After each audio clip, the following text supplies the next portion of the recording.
Hey, Jeff here with Digital Trends. We're taking a quick look at the new Samsung Galaxy Tab 2 10.1.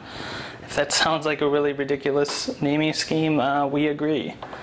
So this is the sequel, or kind of almost a remake, of the Galaxy Tab 10.1 that came out last year, last June. So this roughly looks mostly the same. It's got these speakers on the side here, same construction, a little bit thicker, same overall weight. Same resolution, same specs on the inside, dual core 1 GHz, gig of RAM. Pretty typical for an Android tablet. The upgrades here are that this has Android 4.0, so it's still modified with TouchWiz, which is good and bad. You get some cool features like that, and you can, flick away stuff like that. Oop. You can do multitasking. Stuff like that, but it also is, modified. So I don't know if anybody's going to be using these little widgets, custom widgets of Samsung's. Comes with a bunch of apps, default. So you get 50 gigs of Dropbox, which is really nice. It comes with Netflix, which we'll show you here. Kind of a little bit slow, as it runs slow on almost every tablet other than the iPad. Some of the higher powered tablets have run it a little better. But you got that. We've installed a few extra apps, Quadrant testing stuff, Grand Theft Auto 3. Comes with Kindle, AllShare, a whole bunch of music and gaming and different types of hubs from Samsung. And the Peel Smart Remote, which is really nice. It uses I'll show you up here, the infrared sensor to make it a remote control for your TV. Only works if you have cable though, but it does work very well if you do. So it's also got micro SD up here, volume, power toggles, audio jack. Front-facing VGA camera, a little bit of a downstep from the last Galaxy Tab, which had a 2 megapixel front.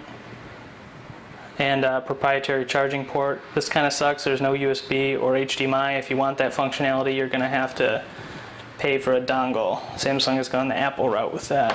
Plastic back looks fine. Mostly looks almost identical to the last Galaxy Tab. 3 megapixel rear camera. Camera kind of sucks. Cameras usually suck on tablets. This is no better. It doesn't do autofocus. The tablet actually won't even play back 1080p videos, but not all tablets do. So yeah, that's kind of a pretty good quick overview. Obviously, if you'd want to play with this, if you want to buy it. The only problem with this device is kind of the price. It's $400, which is, I'll pull out the iPad 3 here, which I didn't show you. So there's a new Retina display. You can't probably tell in the video. iPad just looks much nicer. But even the iPad 2, which is roughly a comparable display to this, is $400. So there's not really a big price, even though this is basically last year's model. You're not getting a huge price cut. We were hoping for $250, $300 for a tablet like this. There are comparable tablets to this that cost that. And we expect prices are just going to keep dropping on those. But Samsung's gone with a little bit higher price. And the only other thing is, I'm not sure if I mentioned it, the size of the screen. We're not huge fans of 10.1 inch screens.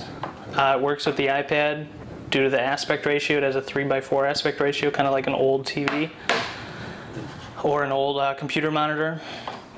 But these Android tablets have a wider screen, so it either seems like it's a little too tall or it's a little too wide, hard to reach in the middle to type and do things like that. This does have a really good keyboard, so it is a shame that it's harder to reach to the middle. It actually has a number row, which is really cool. And they try to do some recognition of, I can never get it to recognize a G. We haven't had much luck with the handwriting recognition of feature of this, but we do really like the number row. That's really rare on a tablet. So yeah, that is kind of a quick look at the Samsung Galaxy Tab 2 10.1.